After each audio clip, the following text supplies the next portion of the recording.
And I know what it's like if you're dealing with a narcissist at work. I had a narcissistic business partner and it was really, really awful. So I know the angst you can feel. I know the anxiety. I know what it's like to wake up in the middle of the night. You're thinking about it. You're brushing your teeth. You're thinking about it. You're padding out to get your coffee. You're thinking about it.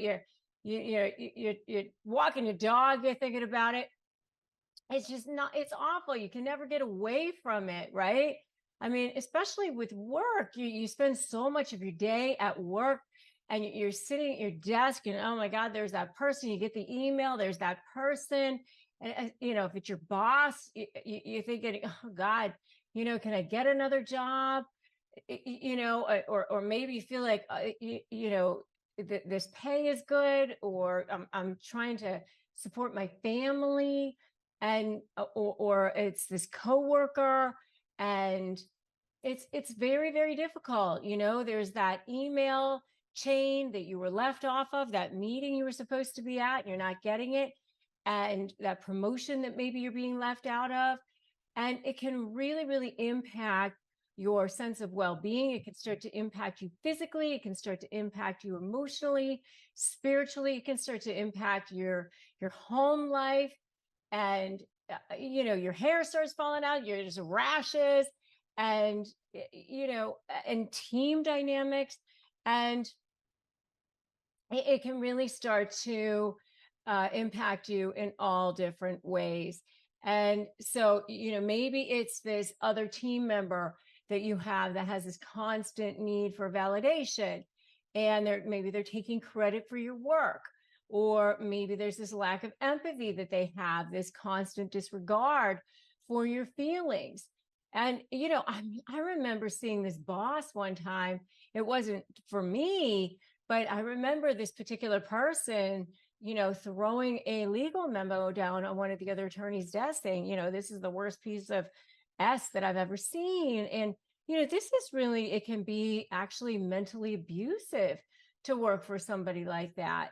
Or, manipulative things to gain power and control, and, or smearing somebody.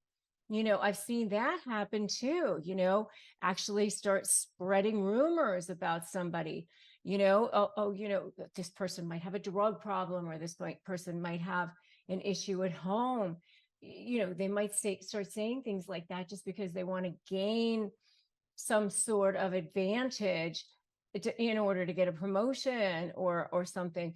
And that can be really, really detrimental. And I'm wondering if you guys have seen anything like this. And if you have, let me know in the comments. Say, I've seen it. Or I would love to know the kinds of things that you guys have seen in the comments. Let me know.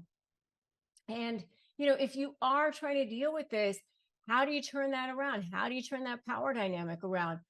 For one thing, for sure, you're going to have to have some sort of boundary. And, you're going to want to have a way that you can start to say, listen, that's not what happened. This is, my truth. This is how, you're going to be able to speak to me in a way that's respectful. And I have phrases for disarming narcissists. For sure, you're going to want to go get those.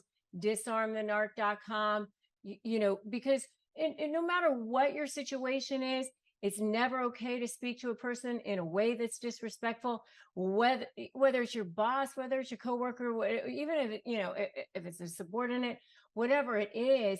Obviously, you're never going to allow somebody to speak to you in a way that's disrespectful. I always say the things that are negotiable, or contracts, issues, and terms. What's never negotiable is your self-worth, your self-respect, your self-esteem. For sure, you're never going to want to allow yourself to be attacked on a personal level. I mean, obviously, sometimes it's fair to allow your work to be critiqued, but never can somebody attack you on a personal level. And so, if you need to have conversations, keep them to just the facts. Never allow yourself to be emotionally triggered. Try to stay calm. Respond, don't react. Observe, don't absorb. Is one of the other things that I like to say. Pretend like you're reporting the news. Never get defensive. So, and if you're dealing with a narcissistic boss, the challenges of looking at it from an upward position it can be extremely difficult, especially if you feel tied to that particular job in that moment. Avoid getting entangled in office dramas. It can be extremely uh, toxic. Don't allow yourself to get sucked in to the smearing of other people, because that never works in your favor. It always comes back to bite you. I always say, wear the white hat, let other people wear the black hat. Somebody said to me the other day, what does wearing a white hat mean? I'm saying, don't be the one in getting involved in bad behavior, right? Let other people do that. Don't get sucked into that drama. Don't get lured into that, right? Because it never comes back to, in your favor. Make sure you document everything, especially if you've got a narcissistic boss. If there's an HR department, use them, because you might need to seek that support if necessary. And make sure you document.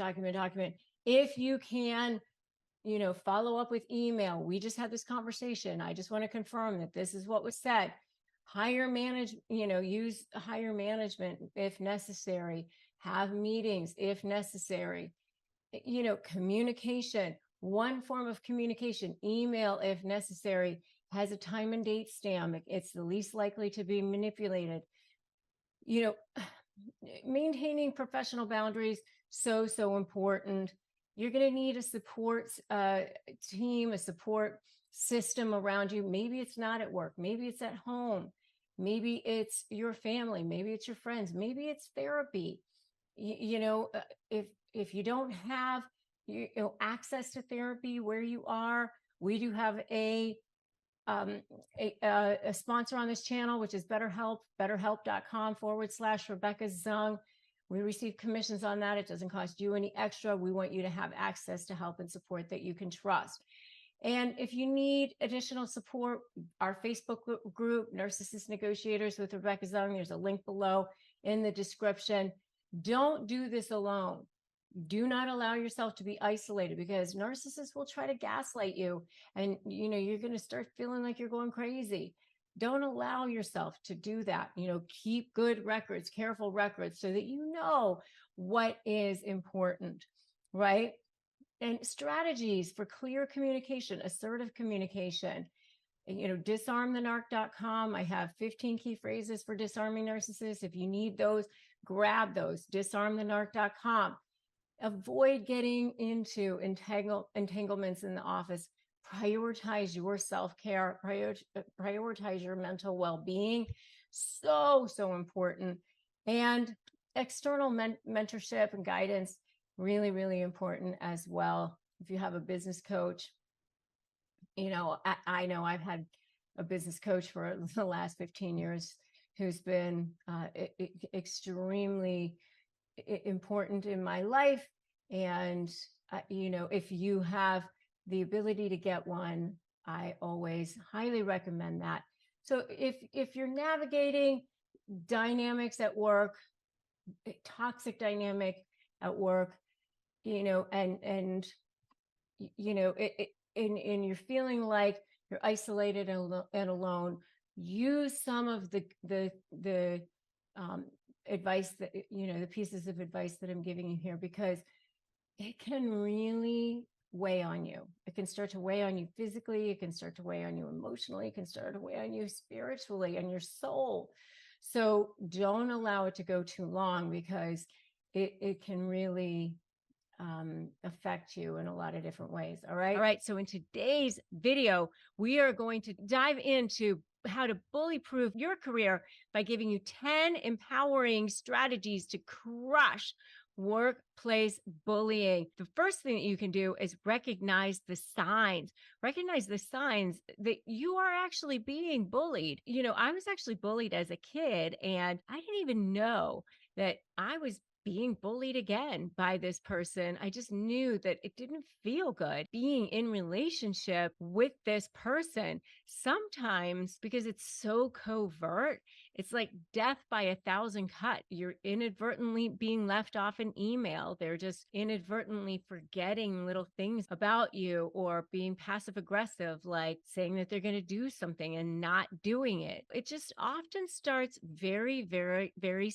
subtly, and it becomes soul crushing. It's crucial to be aware that this is a form of bullying. It is a form of psychological abuse. It's psychological warfare. Those little changes in behavior, changes in behavior in the person, and then changes in behavior of the people who the person is talking to and the people around you, can be a sign that something is going on, a sign that there is bullying happening. If you find yourself feeling targeted and demeaned, it's crucial to acknowledge the situation and address it head on, because it will empower you, and it will empower you that you are taking action about it. If your supervisor is persistently dismissing your contributions, making you feel insignificant, identify this as bullying, and it will enable you to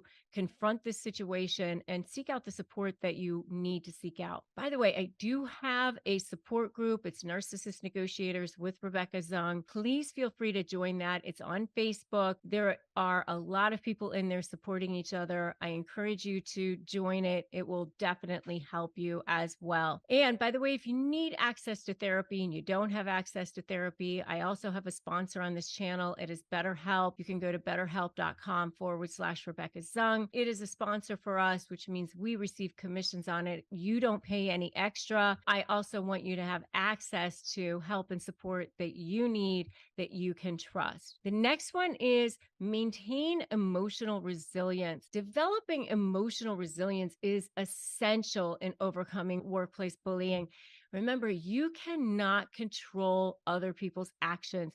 Know that doesn't have anything to do with you. These are people who have low self-esteem to begin with, but you can control your reaction to it. Cultivating emotional intelligence about it, practicing that self-care, seeking support from friends, family, getting that professional help that you need, that we just talked about, mentally staying strong, that will help you. If you are facing that constant criticism, learning to focus on knowing what's true, knowing your truth, staying positive, viewing it as an opportunity for you to grow, and considering that source rather than taking it personally, will definitely help you maintain that emotional resilience, rise above.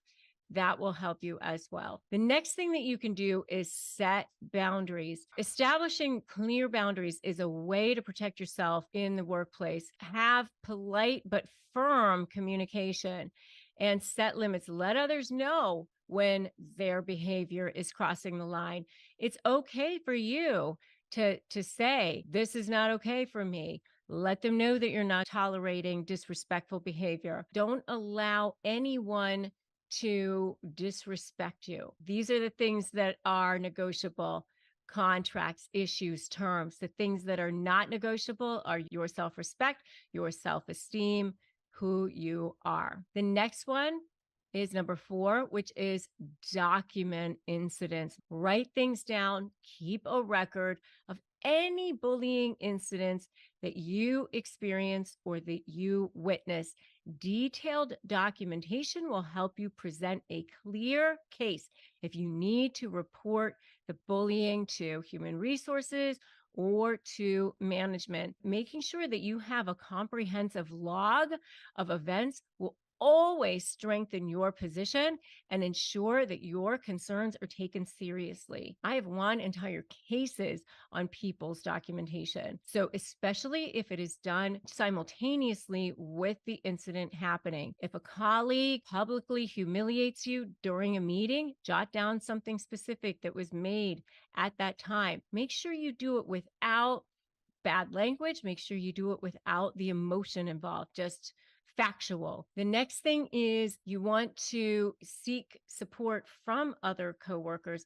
If you are seeing other people go through the same thing, make sure that others are doing the same thing. Seek support at work as well. So, in addition to seeking support through your own personal network, see if there are allies that you have within your workplace, trusted colleagues, trusted supervisors, because that will definitely help you as well. The next thing that you could potentially do is actually confront the person who is doing the bullying. I have actually done this before when it was an opposing counsel, when it was my business partner, whoever it is. You don't need to do this in a confrontational setting. Just specifically say, hey, can we discuss this? What specifically is your issue? In a way that is assertive. One-on-one communication can address the issue. And instead of being critical, maybe there's a way that you can resolve it with them. The next thing that you can do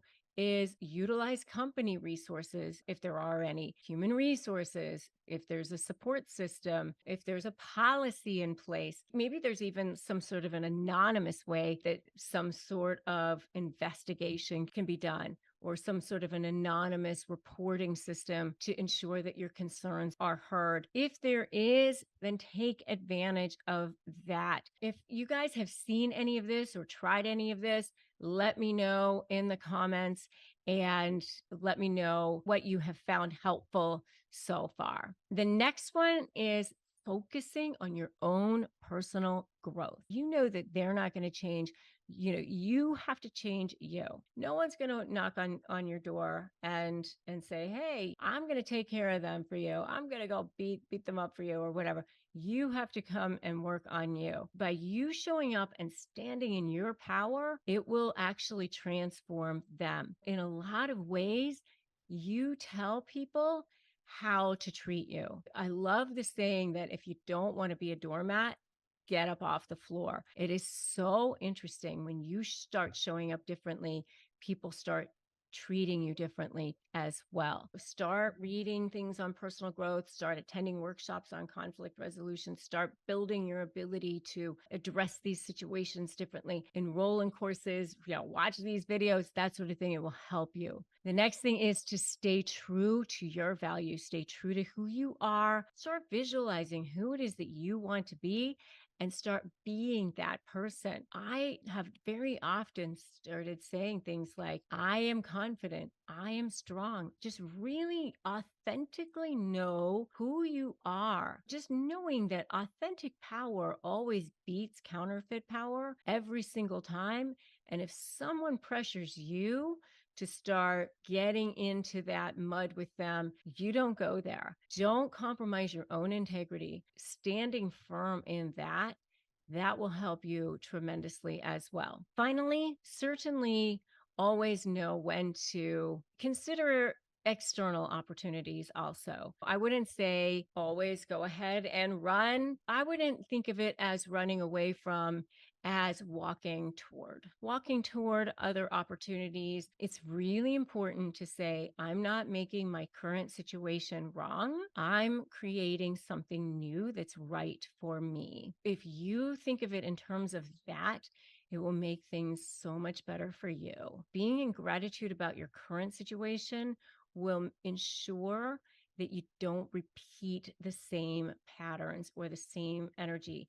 You must learn the lessons of where you are now in order to make sure that they don't get repeated. You hold the power to shape your destiny. You hold the power to make sure that you stay empowered and you become bully proof. People see vulnerabilities in people, and I want to make sure that you inspire yourself, you inspire positive change in yourself, and you become that change in yourself. Use this as an opportunity for growth for yourself. That's the most important thing. And not make it about the bullies, but make it about yourself. Make it about an opportunity opportunity for yourself, for empowerment, make it about yourself for growth. And then down the road, when you see other people in these situations, you can turn around and you can be that helping hand. You can be the one that says, hey, I've been where you are. I can help you. I can coach you through this. I've also been dealing with it. I have dealt with it in my personal life.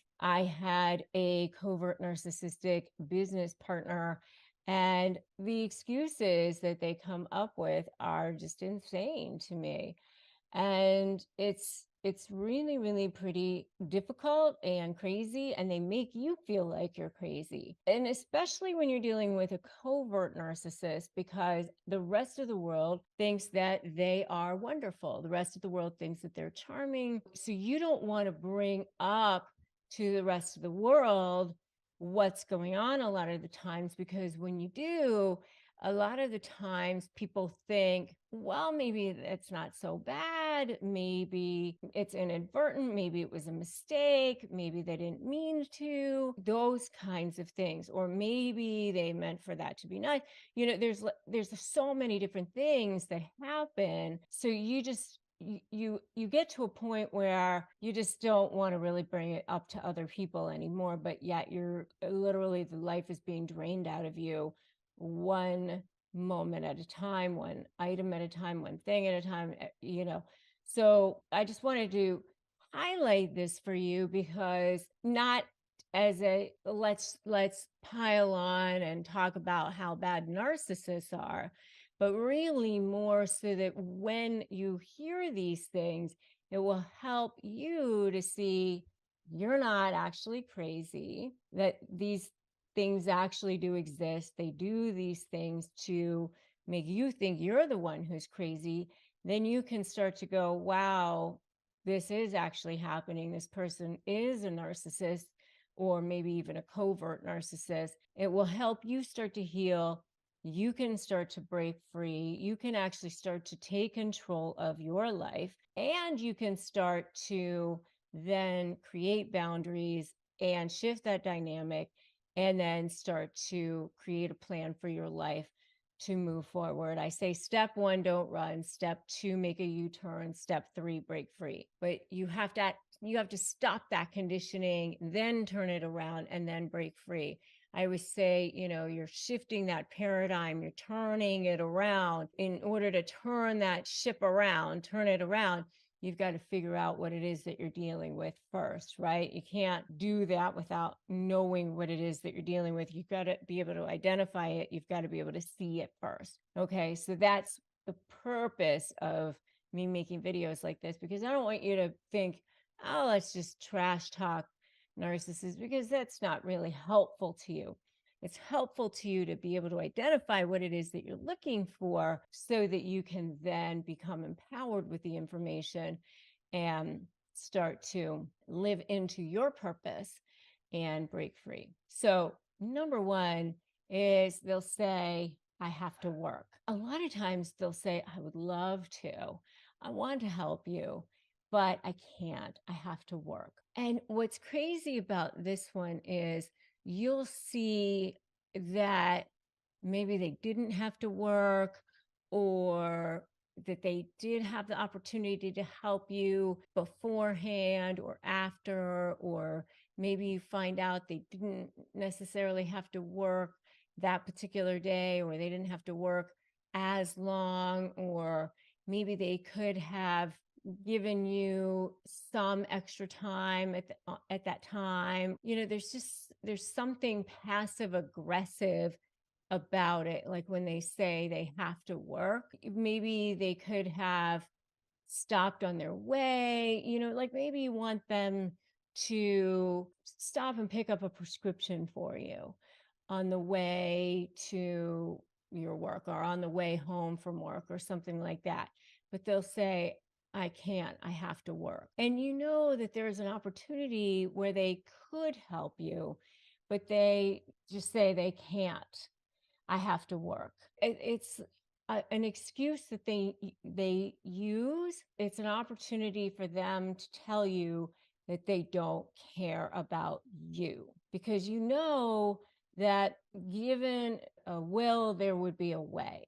And if it were a person that they actually cared about, then they would. Or if somebody were watching that they cared about, then they would. Or if it were somebody where it meant that they would get good exposure, then they would make it happen because it would make them look good.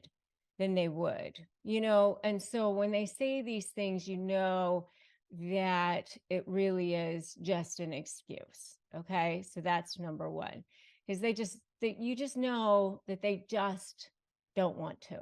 And especially if it's literally like right on their way. Number two is, I don't feel well. This one again is, always situational, because again, you'll see that they don't feel well, but then the very next day, if something comes up where they really want to do it, there they are, they miraculously feel so much better. Or even that same day that they miraculously feel so much better. They just didn't feel well to do the favor for you. And so, it's so very obvious that they just didn't feel well when they were being asked to do something that was a favor for you. They actually might not feel well when it's a conversation that you might want to have that is a favor for you. So you might say, can you be on the phone when I have to talk to this person that it's a difficult conversation for me? And they might even say, sure, at the time. And then when it comes time to actually have the conversation, they'll say, I have a headache right now, or, even halfway through the conversation, they might say, oh, I can't right now. I just having trouble breathing, or my stomach hurts, or whatever. And they don't even end up staying throughout the entire conversation like you asked them to, that sort of thing. I don't feel well. And so these are excuses they come up with because you asked them to do something for you. That's number two. And it's all a way to let you know that they just don't care about you. And they're certainly not going to take the time, their precious time, to do something for you. So that's number two. Number three is, I don't understand what you're saying. What is it that you're saying? What are you asking me? I don't get it. And they'll especially do this in texts. You're asking them to do something, and it's especially something that it's definitely very obvious what you're saying, very obvious what you're asking, and they make it seem like it's so complicated. And eventually we'll just talk about this later, so that they just basically don't ever get to the point. They don't ever have to really answer you, because they act like what you're asking is so, I can't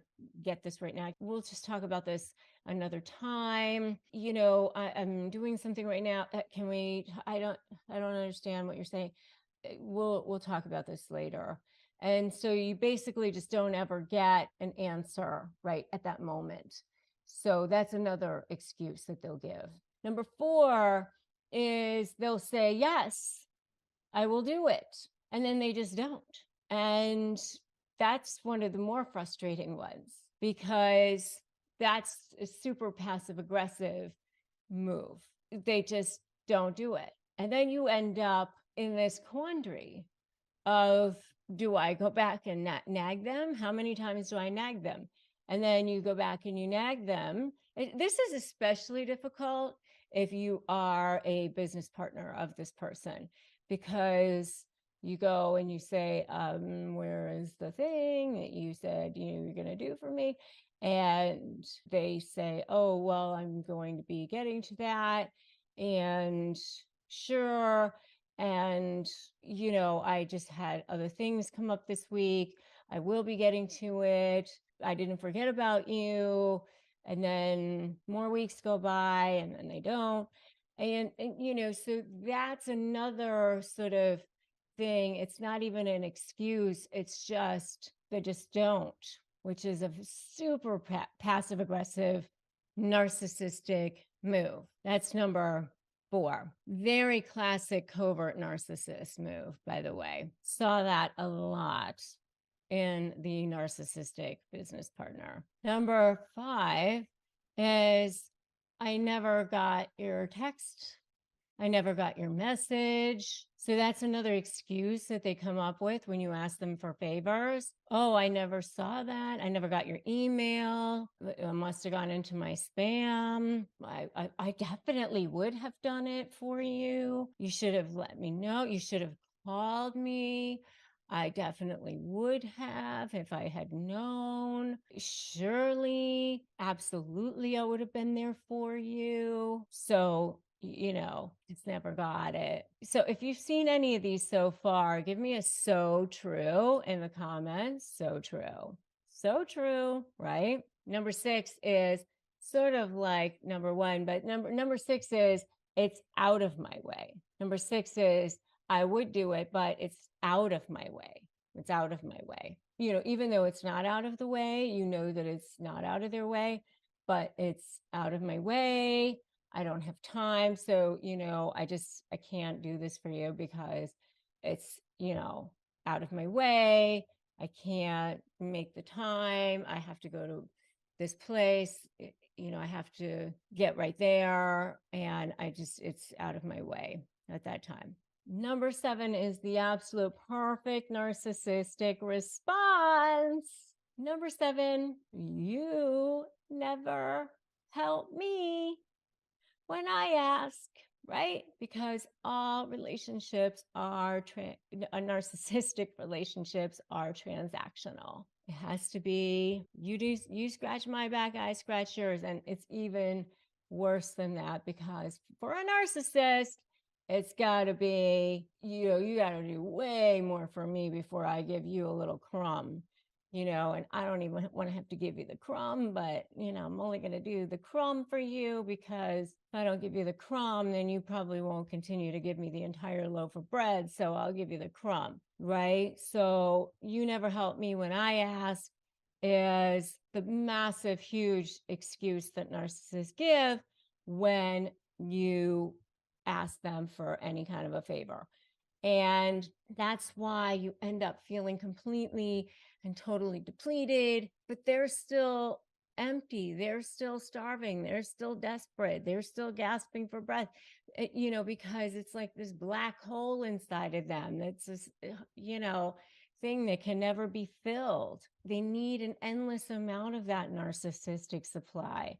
And you're just going to be completely depleted and feeling like your soul has been sucked from your body if you keep going the way that you are. That's why they're called energy vampires. And you can't continue that way. Now, what is the fallout when you're dealing with a narcissist in the workplace? The collateral damage is huge. Narcissistic behavior on the job is not just economic, it's not just emotional.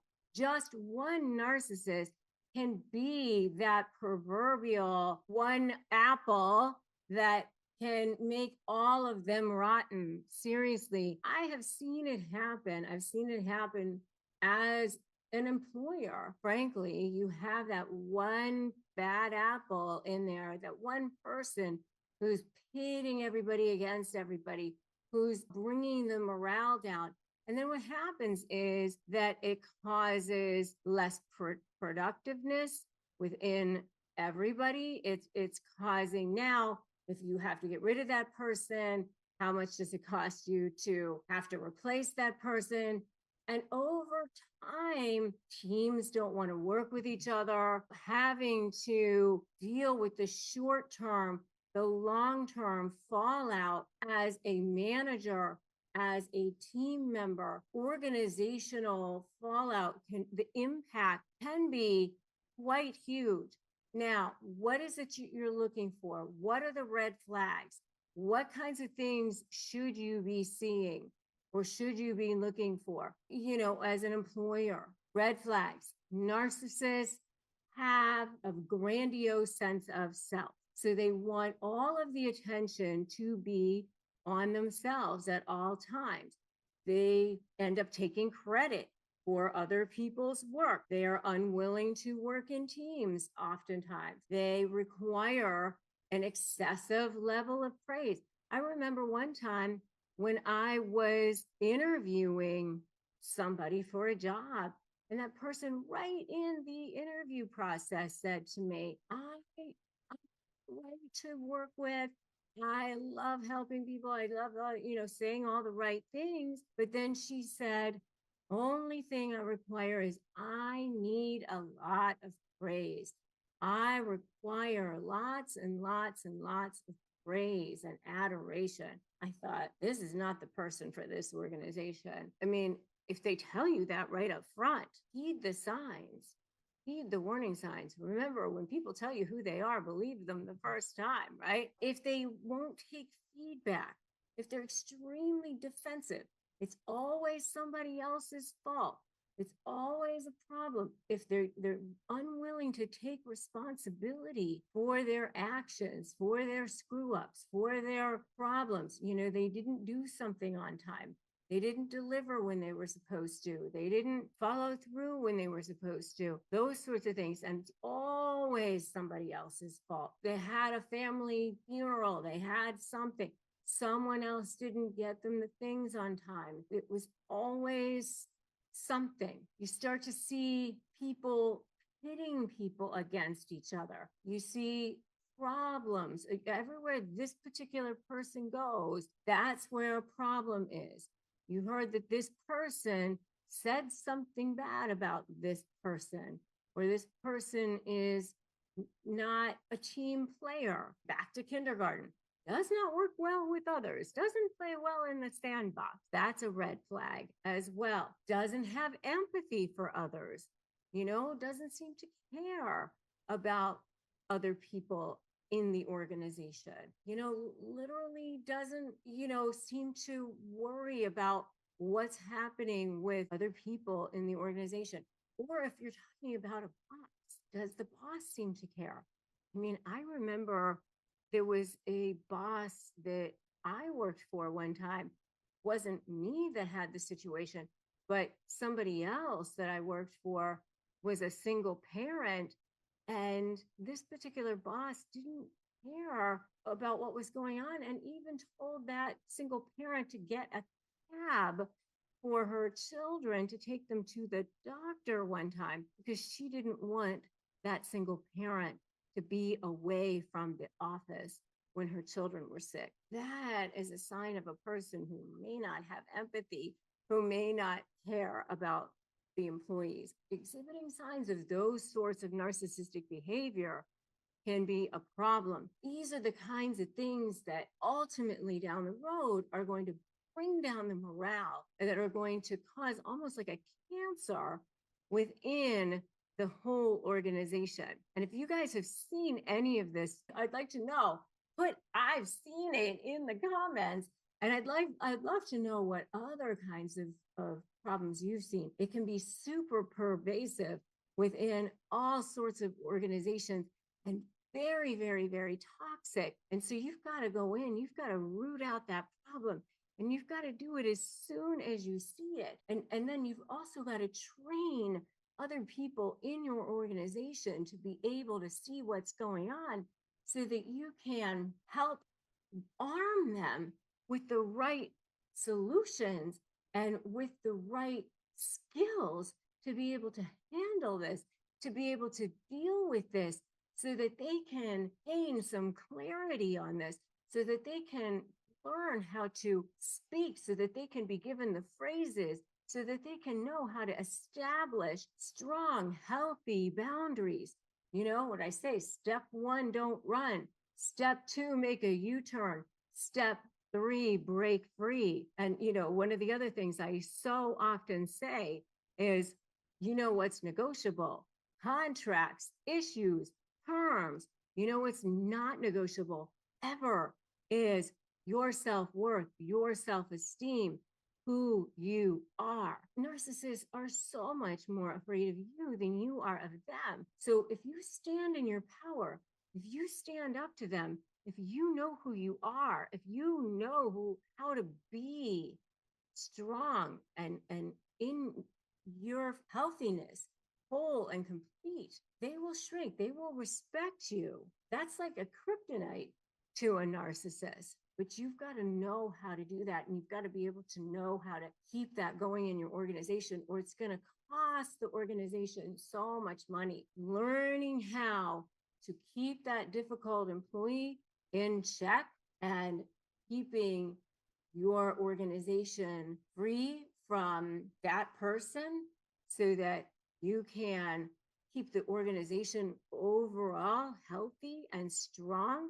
will, in the end, be such a lifesaver for all involved. And by the way, save yourself so much time and so much headache and so much money. We're diving into a topic that we've maybe dealt with since we were kids, sometimes on a playground, sometimes at school, on the school bus, at the bus stop. But hey, it doesn't stop there. You thought you were going to leave it behind, but no, here we are in the grown-up world, and we're still dealing with it. And in this video, we're going to talk about how we still deal with it at work, in the workplace. I'm so happy that I don't have to deal with this now because I own my own company, but it still happens.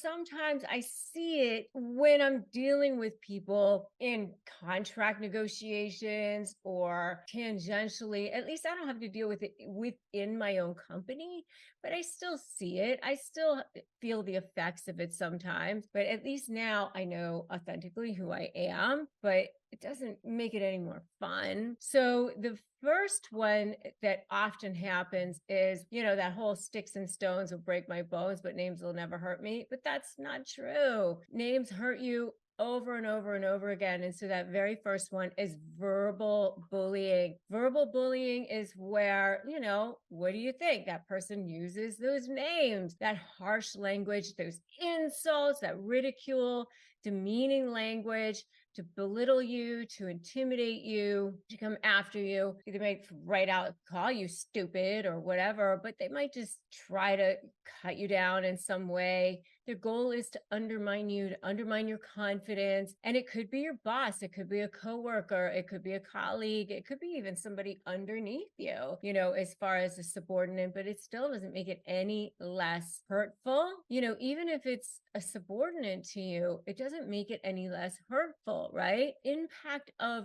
verbal bullying can be long lasting, and it can lead to decreased productivity. It can lead to increased stress levels, certainly damage your self-esteem. And, this is a person who's constantly criticizing people, somebody who says, I don't like your idea. They're constantly shooting down other people's ideas or contributions during meetings. It can be somebody who uses derogatory language or insults, maybe while they're working. It could be somebody who publicly humiliates the target, like right out, maybe while you're having lunch or during a meeting or during a call. Sarcastic comments are the same thing. Something that's disguised as a joke, that's the same thing. Oh, don't give it to so and so, he'll never get it done on time. That's a sarcastic comment that can also be hurtful. Engaging in name calling, that can also be hurtful. Offensive language can be something that other coworkers don't necessarily like too. Shouting to assert your authority, yelling at somebody. I've seen people say, this is the worst piece of crap I've ever seen. What the hell is this? Did you think that you were actually going to accomplish something by doing this? Something like that. That's verbal bullying. Instilling fear in somebody, get this done, or your job is on the line. That is verbal bullying as well. It's not fun if you're dealing with somebody like that. I do have phrases for disarming narcissists that you are certainly welcome to grab. I would definitely highly encourage you that you get them. They're free. Go to disarmthenarc.com to get them, disarmthenarc.com, and use them to help you to disarm people who are you're dealing with like this so that you can interact with them hopefully in a more positive way and make it better for yourself. The next one is the passive aggressive bully. Personally, I cannot stand dealing with these people. These are more of your covert narcissistic type of people. They're more subtle in their approach, but honestly, I think that they're equally as damaging and damning in dealing with them because they're more of like what I call the clean hands. You know, they try to keep their hands clean when you're interacting with them, but it's more like things under the radar so that they don't like things don't get back to them, right? They might spread rumors, they might have backhanded compliments. Oh yeah, you know, you're really good at that, you know, when you get to it. You know, that sort of thing, like very passive aggressive, right? I mean, I'm really smart, but you know, you certainly work really hard. It's just like a backhanded compliment like that, sabotaging other people's work, making sure you don't get things done on time, not getting you something that you needed to have to make sure that you got something done on time. Actions create a toxic work environment where trust is eroded and relationships can become extremely strained. You know, again, this is where remarks can be, you know, very snide, something under a breath, deliberately withholding important information, an email inadvertently didn't get sent. Oh, I thought I sent that. Here it was in my outbox. You know, I thought it was sent. Oh, I don't know how that happened. Resources didn't make it when they were supposed to. Covert narcissists, they often couch their rumors in the form of care, just condescending, backhanded compliments to make others feel inadequate. If you're dealing with somebody like that, you know, you're certainly going to need support. I have a free private Facebook group that I highly recommend that you join, Narcissist Negotiators with Rebecca Zung. A lot of activity going on in there with people supporting each other. Definitely join that and get therapy if you need therapy. If you don't have access to good therapy, we have a sponsor here on this channel, which is BetterHelp, and you can go to betterhelp.com/Rebecca Zung for online therapy. It is a sponsor here, so if you sign up, we receive commissions. It doesn't cost you any extra. We just want you to have access to good resources. There is a good video, which is 10 power-packed phrases to unmask a covert narcissist instantly. I definitely recommend that you check that out also. The next type of bully is the manipulative bully, more of a covert narcissistic type of bully. This individual employs manipulation and cunning tactics to gain power and control over their targets. So this is a person who uses like gaslighting techniques or manipulation, like they manipulate facts to confuse or undermine their victims. So they manipulate situations to get people to pit people against each other. They want to create a hostile work environment. They want to create a work environment where they set themselves up to look like the good one and everybody else is the bad one. So they might say, oh, so-and-so is a problem or this one's a problem.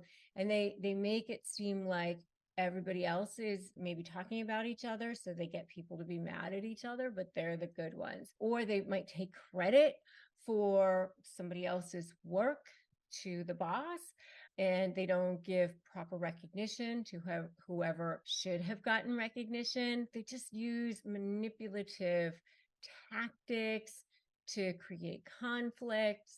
They engage in gaslighting to distort facts, to make targets question their own sanity. They threaten or jeopardize other people's job security and advancement opportunities. They fake kindness or empathy just to manipulate into other people into doing things for them. They're just, you know, not good people in general. So that is the third kind of bully. The fourth kind of bully, the last kind of bully that we're going to take a look at for this particular video, is what we call the cyber bully. Of course, in this day and age, we're going to look at cyberbullying, right? So this is the digital kind of bully, the bully who sits behind their computer, hides behind that screen, and uses online platforms to harass people, to intimidate people, to threaten their victims, and engages in online humiliation, spreading false information, trying to intimidate people in a way that, they can remain anonymous. Of course, it attacks a person's well-being, it attacks their core and significantly impairs their ability to work. And this is a person who sends harassing messages, threatening emails to their colleagues. It could be even sexual, things of a sexual nature in this particular instance, derogatory messages. It could be somebody who posts insulting comments on social media about their coworkers, spreads false information about their coworkers. And of course, they do all of this in an anonymous fashion, and so they can stalk them, and this person ends up feeling very afraid for themselves, afraid for their life, afraid for their safety. Sometimes probably the scariest form of bully, and they absolutely need to be shut down.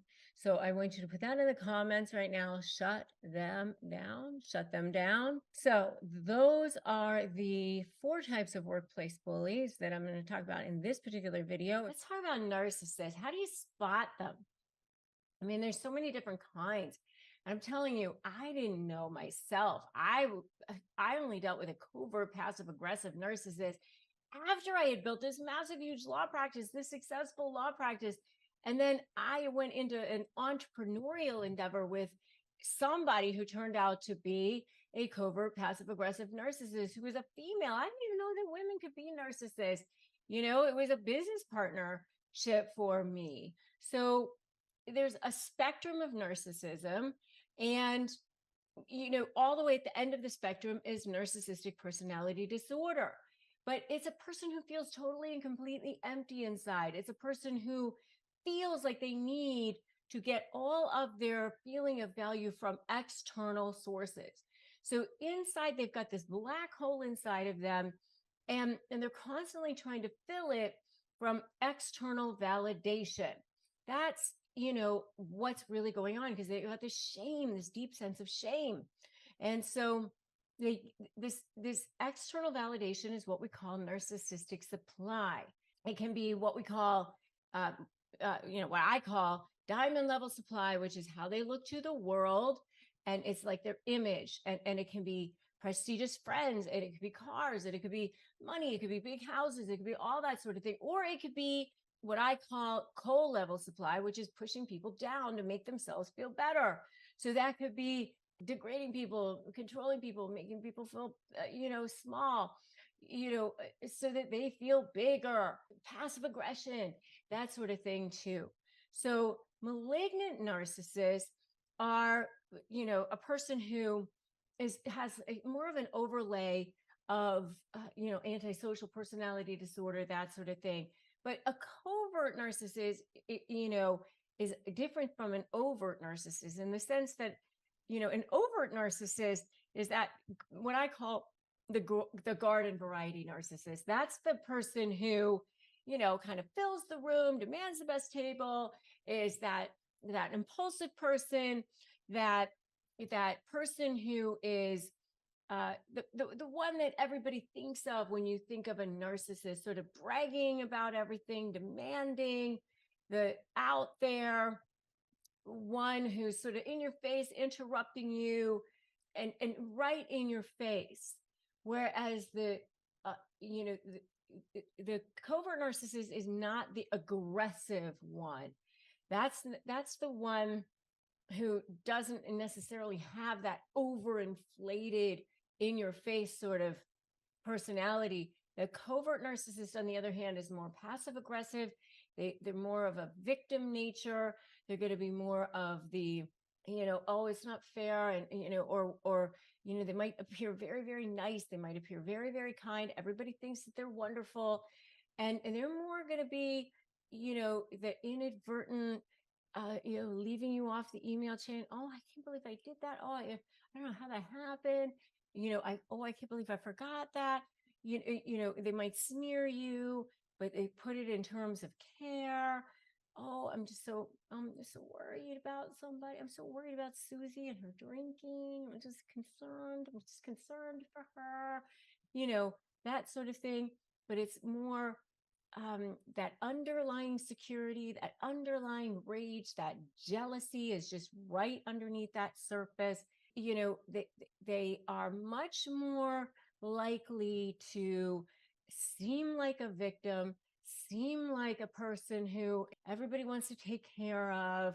Oh, poor person, oh, poor Anne. Or they might be the first person that shows up at the hospital when somebody has cancer. They make it look like they're a good person.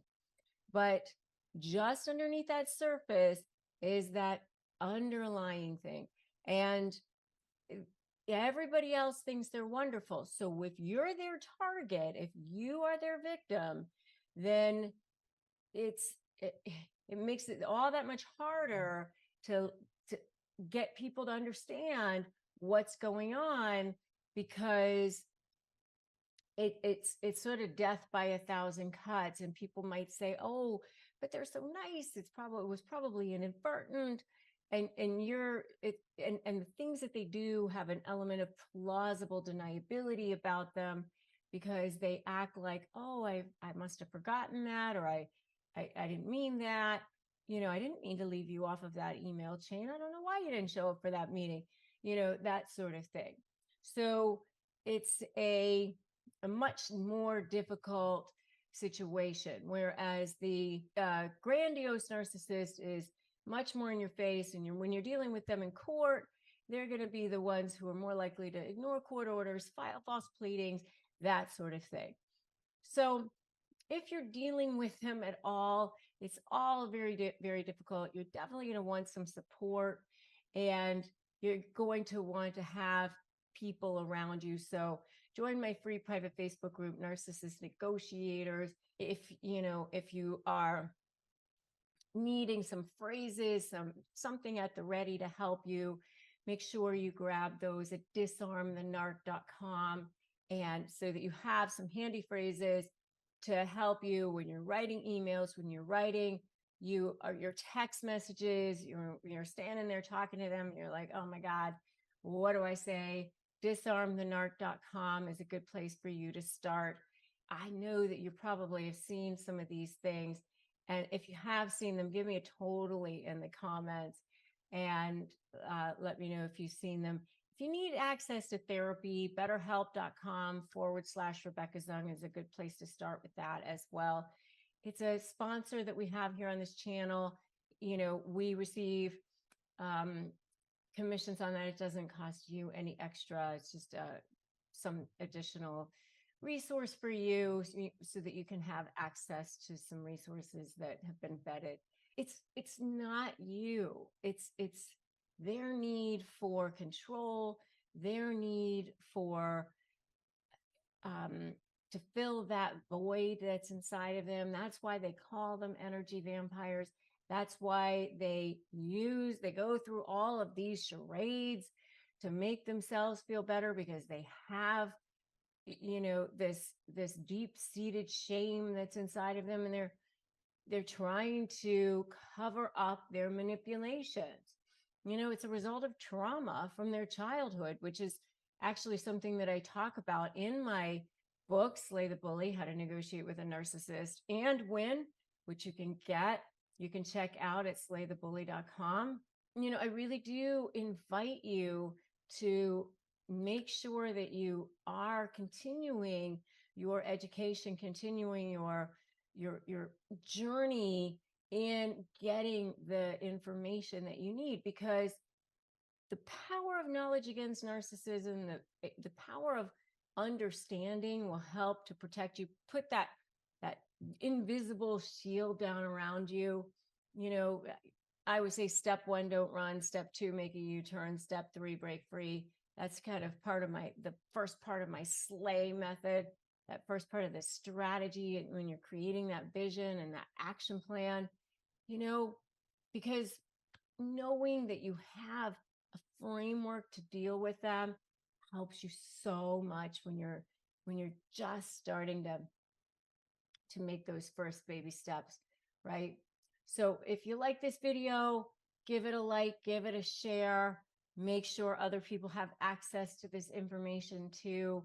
And if you haven't subscribed, make sure you do that now. Subscribe and hit that notification bell so that you'll get notified when I upload brand new videos, which is every single day.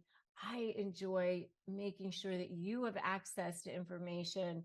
And, we're creating a SLAY nation over here. We're creating a community so that you feel empowered, so that you know that you're not alone, because narcissists want you to feel alone. And I don't want you to feel that way. No one here wants you to feel that way. And so the next video that I want you to watch is 8 comments that reveal a narcissist dishonesty. There's so many comments that they have that reveal a narcissist dishonesty, but I want you to watch that video next, 8 comments that reveal a narcissist dishonesty. And remember that we're in this together. No matter where you are in your journey, that is a great jumping off point. All right. So you can do this. You can become the most powerful version of yourself. I've literally helped thousands of people do it. You can do it too. All right. So you are getting ready to deal with a narcissist, and you're in the middle of drama, trauma, and chaos for sure. And you can't even think straight half the time because you're under siege. That's what happens when you go into the discard phase of a narcissistic relationship. Remember, there's the love bombing, then there's the devaluing, then there's the discarding. And if you want to know more about those 3 phases, definitely check out my videos on each one of those topics. But when you're in that discard phase, that's when you start to see the birth of the smear campaign, and all these things are coming at you at once. And when you are in that phase, the narcissist basically wants to take you down. They want to get you before you get them. So you're going to start to see them doing things. They're going to start lining up their flying monkeys. They're going to, meaning these third party, what flying monkeys are was a reference to the Wizard of Oz. And the Wicked Witch had her flying monkeys, and these people who just sort of like sat on the side of the evil person and just kind of went along and didn't really realize what was going on. And that's what flying monkeys actually really are. I mean, they're people that the narcissist is lined up to be on their side or against you. And in their perfect world, both, right? On their side and against you, which is perfect for them. And they want you to feel like you are ganged up on. They want you to feel like you are isolated, that you are out of it, that you're excluded, that there's nothing more for you, because they want you to be suffering. I've actually had somebody who said, I think that he wants me to kill myself. That's not the case, actually, because if you did that, then they wouldn't have any more narcissistic supply. What they really want is to just make you miserable. They get off on that. It's totally sick. I mean, that's what it is for them. They actually kind of get a high out of making people miserable. And that's why they drag out litigation. That's why the negotiation process takes so long. I have a private Facebook group, which, by the way, you are certainly welcome to join. It's called Narcissist Negotiators with Rebecca Zung. And I did a survey in there and asked people, how long did your litigation take? How much did it cost you? And do you know that a huge percentage of people said it cost more than $100,000 and it took more than 3 years? Why do you think that is? Because you are dealing with a narcissist in negotiation at that point. And what's driving them It's not to come to a nice resolution. It's not even to win. No, newsflash for you. A narcissist is not in it just to win. They are in it to make you miserable, to devalue you, to squash you, to hurt you before you hurt them, to make sure that everybody knows that whatever happened with the relationship was your fault and that they're the perfect ones and that you're the villain. They might even call you the narcissist. You never know, but that's what's going on. So when you are in this entire process of negotiation, what are some signs of malicious intent? One of the very first big, huge, honking red, arrows should be that they constantly move the goalposts. And why do they constantly move goalposts? Well, if you want to know more about that, you should definitely check out my video on why narcissists constantly move goalposts. But why do they do that? They do that because they enjoy the process of making you squirm, manipulating you, intimidating you, scaring you, dragging it out. And so what does moving the goalposts mean? It means that you will get some kind of an offer from them. And even if you go back and you say, I'll take exactly your offer, word for word, every single thing that you put in your offer, I accept. They'll come back with, sorry, that's no longer available. Or it's available, but I'm adding this. Or I'm taking away that. And why do they do that? They do that because it drives you crazy, because it allows them to continue to lead you around by the nose. It's like a little ring in your nose that they're leading you around by. They love it. And they love seeing you squirm. And they love asserting that control over you. So that's a huge red flag that you're dealing with someone who has malicious intent, is constantly moving the goalposts. And if you think that what they're doing is so sick, give me a so sick in the comments. The second big red flag that you know that you're dealing with somebody who has malicious intent in a negotiation is you see these ultimatums like right from the beginning. I just recently had this. I was representing a woman in a divorce, and her very malignant narcissistic husband was coming in to negotiate. We had a mediation set up, and he comes in and he starts right off with, I want my dogs back. Now, these dogs that he had, he wasn't taking care of. They were starving, and his adult daughter went and got the dogs and brought them to her house and refused to give them to him. This wasn't even anything that my client had anything to do with, other than the fact that she's on better terms with the daughter than he is. And he starts off the mediation saying, I'm not doing anything today until I get my dogs back. I want the dogs. Go get the dogs. Go bring them to me. And everybody's supposed to scatter around and do exactly what he wants. He really was trying to show the world, everybody there, that he's in charge, that this is how this is going to go. I'm in charge of the day. And so he picked something that was quite ridiculous and made everybody squirm about it. And here's the mediator over talking to us and saying, what can you do about the dogs? And my client's on the phone with the daughter. Can you get the dogs? Can you do something with the dogs? And the daughter's like, I'm not giving up the dogs. So here we spent the first hour and a half of the mediation not even talking about anything that has to do with the divorce. There's a very huge red flag of somebody who had malicious intent. His intent was to control. His intent was not to come to a peaceful and reasonable resolution of that case. So that's another huge red flag, is that you see these ultimatums happening right away. And a third red flag that somebody has malicious intent is that they're not actually coming to the table. They're not trying to mediate at all. They just are constantly dragging out the case, more discovery, sending out motions, doing all these things, but you can't get them to actually come to the table and have a conversation with you about resolving the case or the issue, whatever it is. You can't, what is it that you want? They don't give you an offer. They just completely avoid the entire conversation.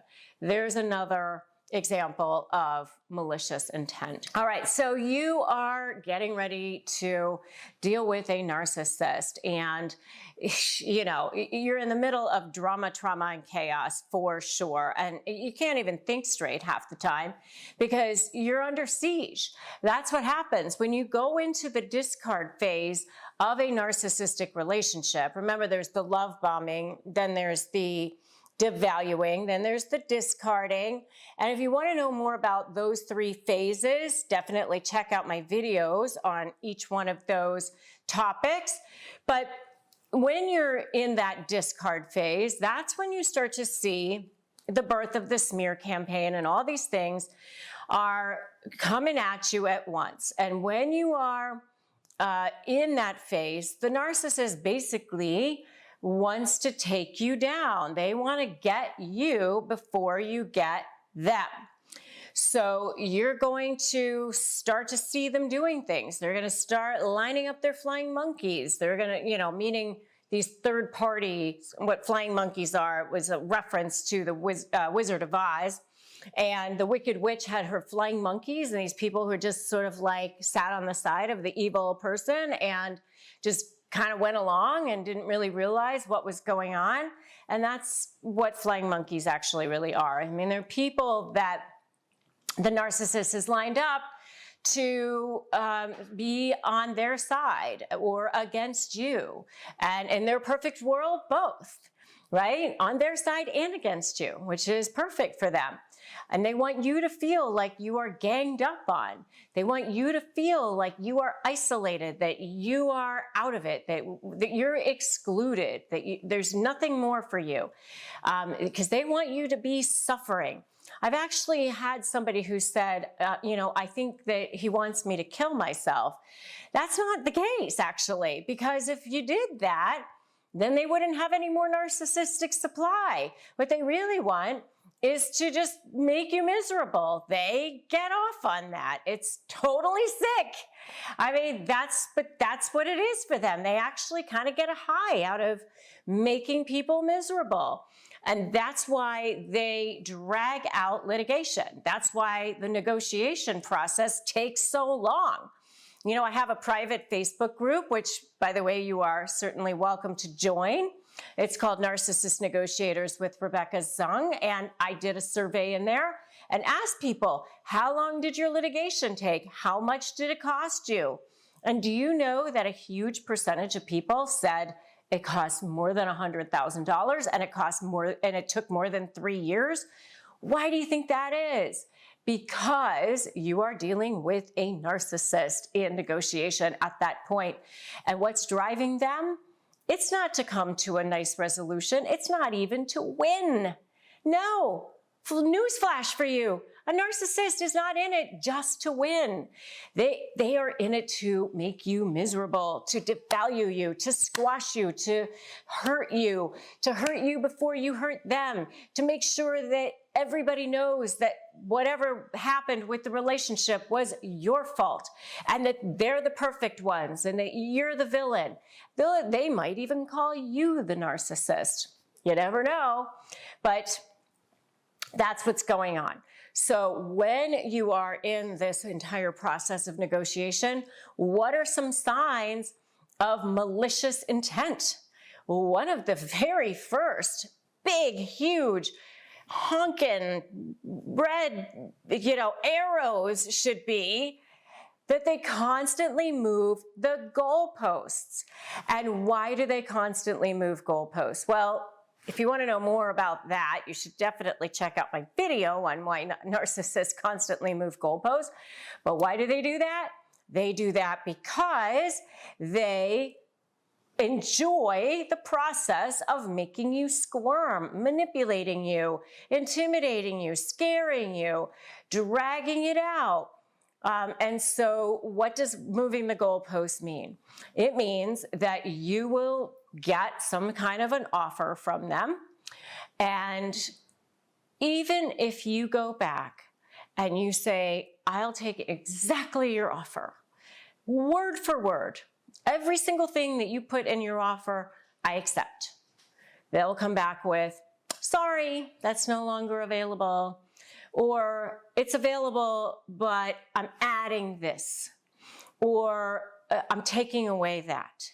And why do they do that? They do that because it drives you crazy, because it allows them to continue to lead you around by the nose. It's like a little ring in your nose that they're leading you around by. They love it. And they love seeing you squirm. And they love asserting that control over you. So that's a huge red flag that you're dealing with someone who has malicious intent, is constantly moving the goalposts. And if you think that what they're doing is so sick, give me a so sick in the comments. The second big red flag that you know that you're dealing with somebody who has malicious intent in a negotiation is you see these ultimatums like right from the beginning. I just recently had this.